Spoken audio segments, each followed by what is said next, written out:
E reparem no que está acontecendo lá na Rússia e no Irã. Os russos enviaram esse navio militar, de acordo com o que foi relatado, e estão bem, fazendo uma espécie de exercício. O Ministério da Defesa russo publicou este vídeo que mostra este navio chamado Stoizik, chegando ao porto do Irã em meio a uma alta tensão com os Estados Unidos. Aqui aparecem os capitães dos navios e da Marinha do Irã, mostrando como se estivessem lá, planejando coisas e vocês já sabem, uma espécie de exercício. Supostamente, com certeza, haverá o que relatam no porto iraniano de Bandar Abbas antes dos exercícios militares. Eles vão estar fazendo esse exercício, digamos como um acordo, não é? Essa conversa, né? Eles estão olhando os mapas e coisas desse tipo por aí. O exercício é com o SERI, ou seja, com o Corpo da Guarda Revolucionária do Irã, ou seja, a força militar dos ayatolás. Bem, isso é parte, digamos, do que está acontecendo naquela região do mundo. Também confiram o tipo e a quantidade de aviões militares que os Estados Unidos estão enviando agora mesmo para a Itália, para a Grécia, para a Alemanha, para a Hungria. Ou vemos um monte de aviões que estão sendo enviados agora mesmo, e esses estariam, bem, no contexto do que está acontecendo com o Irã, certo? Já muito perto, se a gente for direto para o mapa, se os aviões estão sendo enviados para cá, o Irã está desse lado, então já fica uma distância muito curta. Todos os aviões militares dos Estados Unidos estão indo para essa região. E, ao mesmo tempo, no Irã estão sendo vistos movimentos nas áreas ou instalações nucleares. Vamos aos detalhes do que se sabe sobre esse assunto. E, enquanto isso, peço que deixem um comentário ou um like. Não seria ótimo saber primeiro que vocês estão aqui, não é? E agradecer também a toda a comunidade que nos assiste depois. Agradecer também por participarem, por deixarem um comentário. De onde vocês estão nos assistindo? Como que vocês veem a situação que está acontecendo agora? Será que o conflito vai acontecer neste fim de semana? Por um lado, parece que querem chegar a um acordo, mas por outro lado, vemos movimentos que levam a uma escalada tremenda. As imagens que eu mostrava dessas instalações, desses pontos nucleares, instalações nucleares, vamos dizer porque não fica claro exatamente se nessas áreas estão fabricando armas nucleares ou apenas enriquecendo urânio, como eles insistem. Mas as imagens de satélite mostram fortificações nos complexos estratégicos iranianos, enquanto Teherã nega que esteja buscando armas atômicas em meio a uma tensão de alto nível. O que as imagens revelam são movimentos estratégicos claros. Para el régimen iraní, Imagens de satélite mostram fortificações nos complexos estratégicos iranianos. Teherã busque. A construção foi acelerada.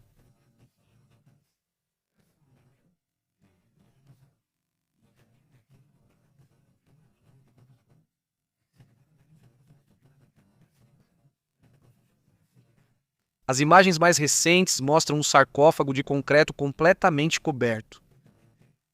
O Instituto para a Ciência e a Segurança Internacional também identifica a área como parte da região conhecida como Telagan 2, onde existiria uma câmara supostamente cilíndrica de alta resistência com aproximadamente 36 metros de comprimento. Esse tipo de infraestrutura poderia ser usado para testes convencionais, mas também é compatível com o desenvolvimento de componentes ligados a armas nucleares. É também no complexo de Isfahan onde foram detectadas as mudanças mais drásticas. Isso também faz parte do que está sendo observado nessa instalação. Em Natanz, por exemplo, onde realmente houve uma atividade muito intensa nos últimos meses.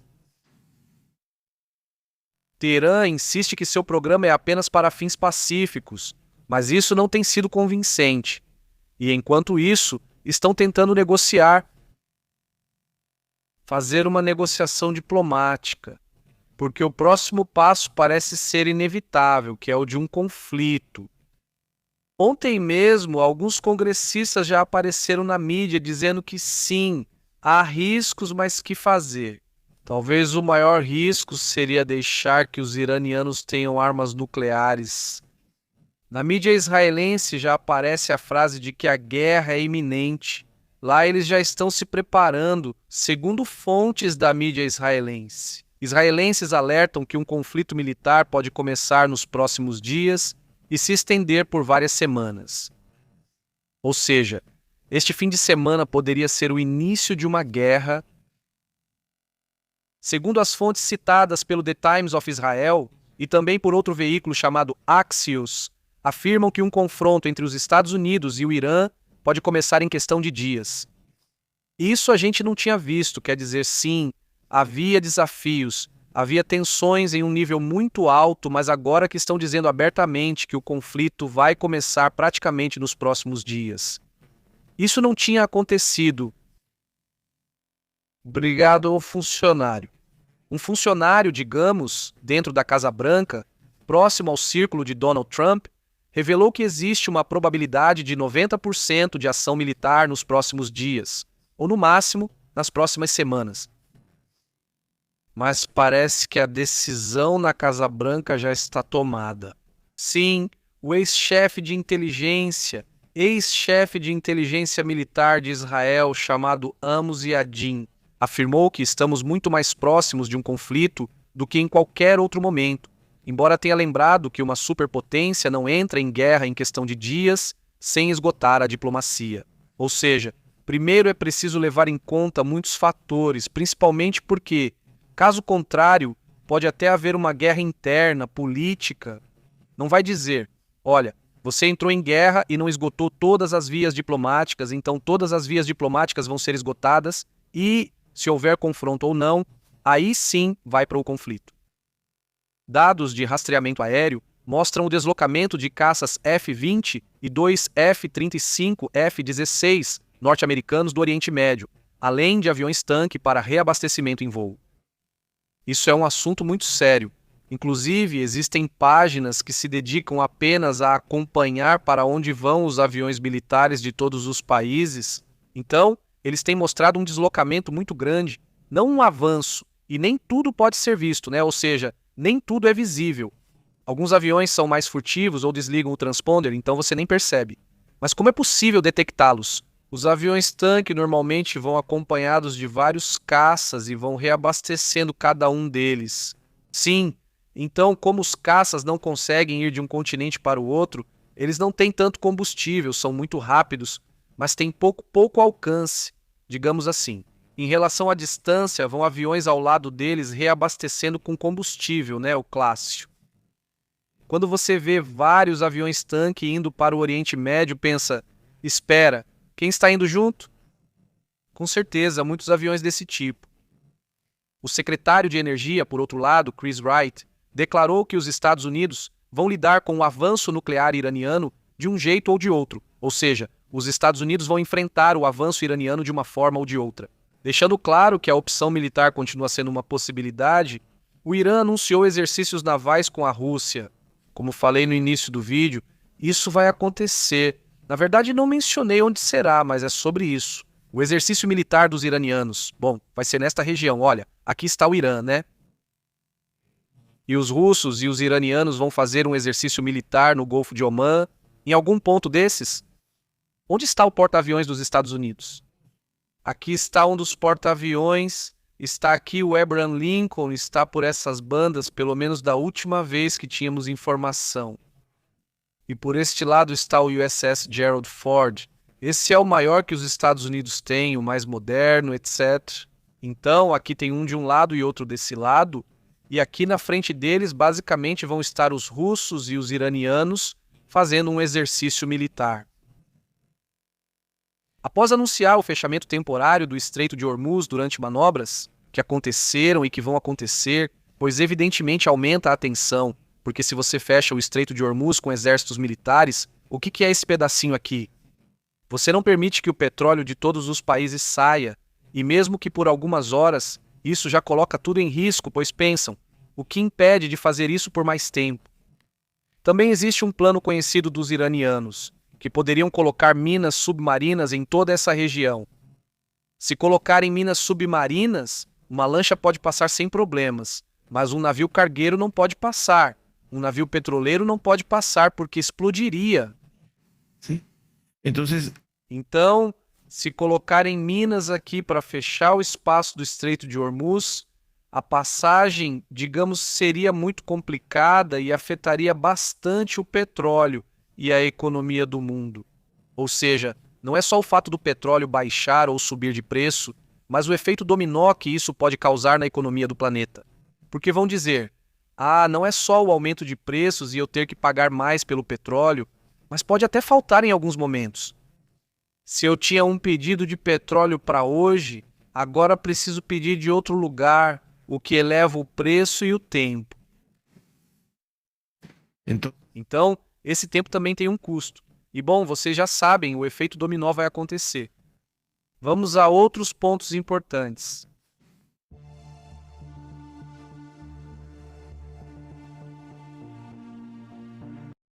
Percebam que, por outro lado, também chama a atenção o seguinte. Donald Trump e o primeiro-ministro Starmer, o primeiro-ministro do Reino Unido, concordaram em manter pressão diplomática para impedir que o regime do Irã obtenha armas nucleares. Algo muito curioso, algo muito estranho, porque tudo indica que, vai acontecer um conflito. Mas, ao mesmo tempo, esse comentário é feito dentro do Reino Unido e dos Estados Unidos. Eles dizem que poderiam seguir pelo caminho diplomático e que, na verdade, esse é o acordo, não é o que dizem.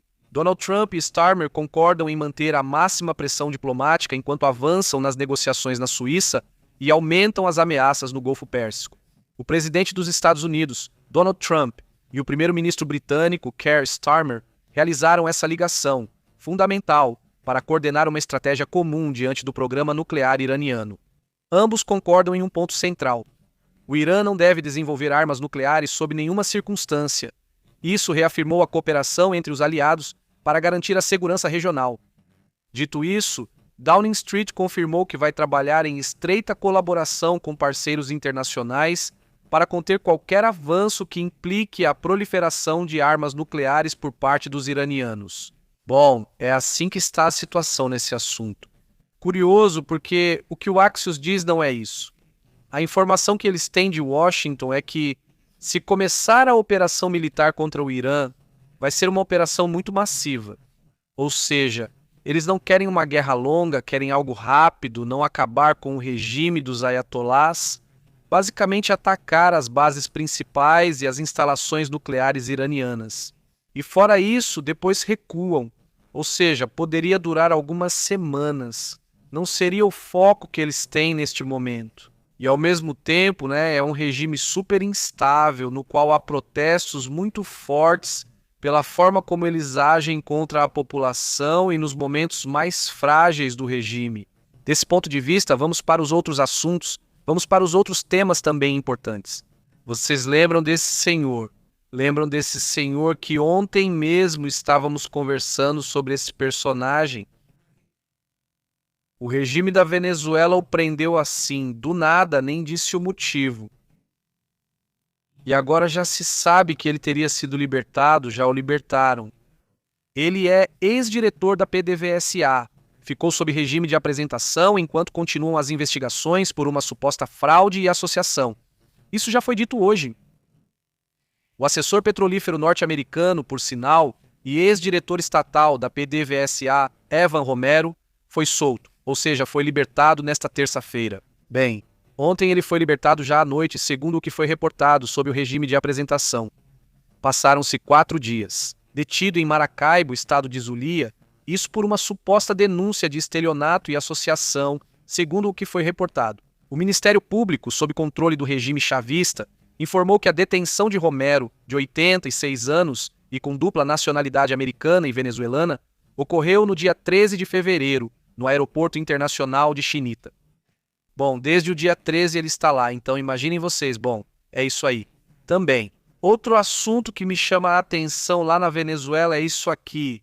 Vejam, o regime venezuelano recebeu o primeiro-ministro do Catar para fortalecer as relações bilaterais. Está curioso o Al-Thani, dizem, pois ele teve essa aproximação com Caracas. E o Catar é um aliado dos Estados Unidos. Agora mesmo, aterrissando na Venezuela, também vai ser interessante.